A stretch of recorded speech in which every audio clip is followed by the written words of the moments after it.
So just starting to move the foot, flexing the toes up to the kneecap and pointing the toes away from you.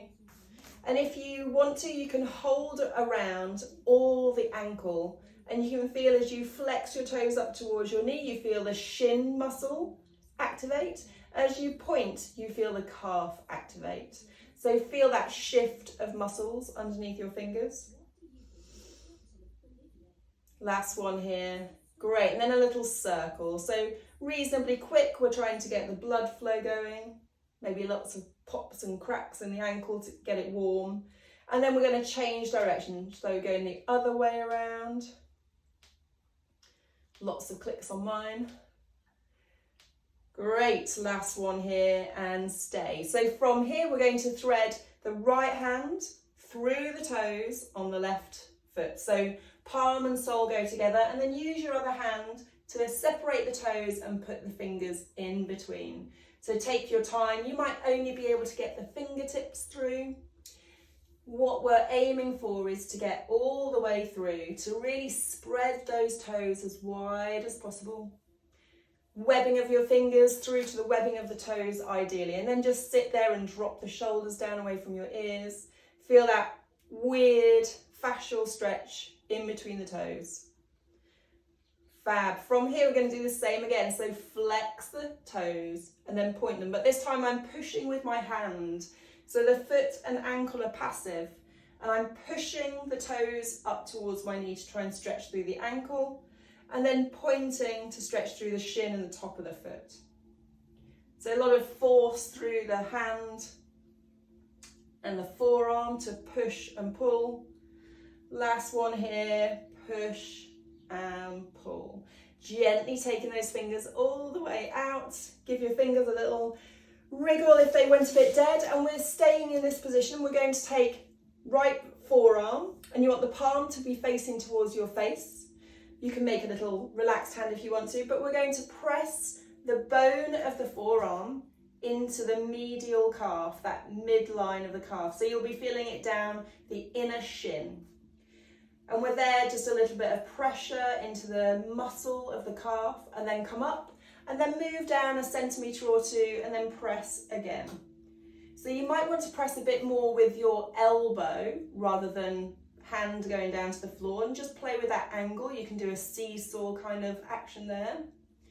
And then coming off and then moving down one more spot. So making sure that you're breathing, not pressing too hard. Fab, and coming all the way off. This time we're going to grab our ball, have it close by, unknit your legs, and then put your legs over to the right side. And I'm leaning on my left hand, taking the ball and putting it underneath that left outer calf. So you can have this top leg wherever you want to, right out to the side or stacked on top, but I have some flesh pressing onto the ball from the outside of that calf. So here you can add in a little bit of weight, you can press down. Sometimes it's enough just the weight of the leg, but we're trying to get the perineal group of muscles here. This is the side calf. These are the muscles that you can strain if you go over on your ankle. And then moving that ball just a little bit further down the outside of your calf, and again resetting, and just a little press and release, press and release. Last couple here. Great, and then come all the way up. We're going to take that ball out from underneath. This right leg, just shift it back so your knee is resting on the floor. This ball is going to go into the crux of your hip here, this TFL muscle, and we're rolling the ball up and down just on that outer hip flexor. So it should be on the outside of your pelvis, just rolling up and down, as much pressure as you'd like. It might be really light and fast, it might be slow and deep. If you find a bit that you'd like to press a bit more pressure, you can stay and just press the tennis ball into that muscle and release. So more pressure points if you require it. So this outer hip flexor, super important for the mobility of all of the hip. Last couple. Great, take the ball away. And we're going to start all over again on the other side. So bring your legs in front, have a little wriggle.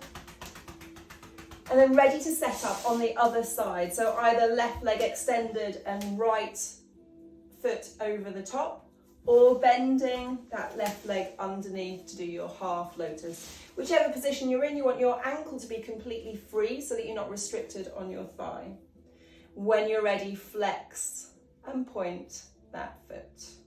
So gentle start, getting some blood flow going into the low body.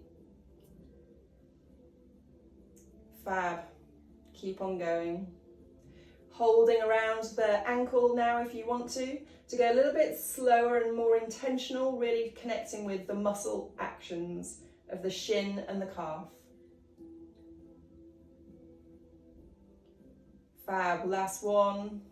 And then circles. So the calf muscle is really important to get going.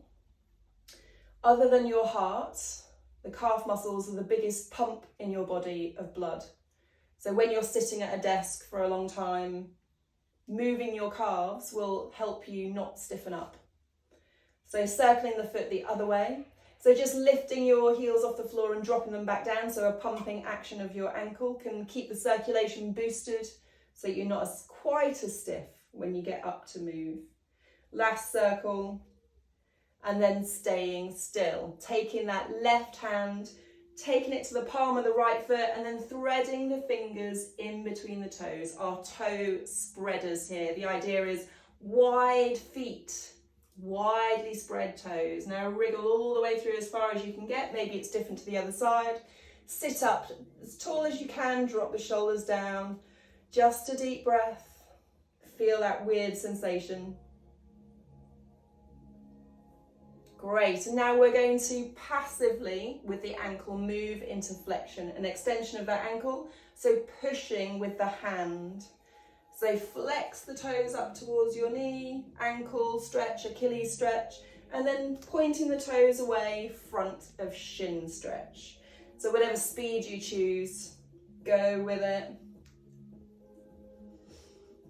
2 more. Great, letting go, gently unthreading all of those fingers. Give your hand a little shake to bring some blood supply in. So we're taking this left forearm, face the palm towards you, and we're taking it into that inner shin. And we're starting up close-ish towards the knee, I'd say the top third somewhere for the first one. And just press in just enough to feel that tension dissipate. And then come up and replace that forearm in the halfway line of the shin. So this is where your lower calf attaches into the inside of this bone. And coming all the way up. Last one, going to the bottom third here. Big pressure, release, big breath. And come all the way back up. So now have your ball ready. We're going to untwizzle the legs. Put the legs off to the left side this time, taking the ball and placing it underneath your right outer shin. Very good. So wherever you want this left leg to be, go for it. We're leaning on that right hand. If the pressure of your leg leaning on the tennis ball is enough and you can feel it all the way down to your outer ankle, just stay. If you want a bit more, you can just press that left hand onto the knee joint and press gently down and release. So we're not pressing and holding, we're pressing and releasing. Try and think of squeezing the blood out and letting the blood rush back in, fresh nutrients. Great, let's move that ball down couple of centimeters and same again, press and release if you need it. If you don't, just stay and hang out, just the weight of the leg pressing in. Last couple here.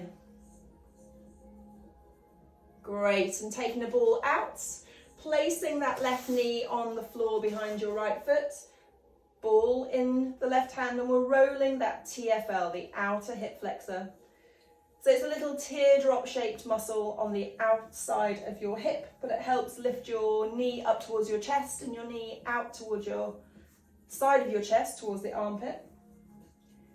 It's a good runner's muscle, drags your knee forward. So if you want to have more direct pressure in a certain point, then rather than rolling, just grab it with your left hand and push into that hip, pushing down towards the ground. Breathing all the time. Last couple of presses or rolls. Great.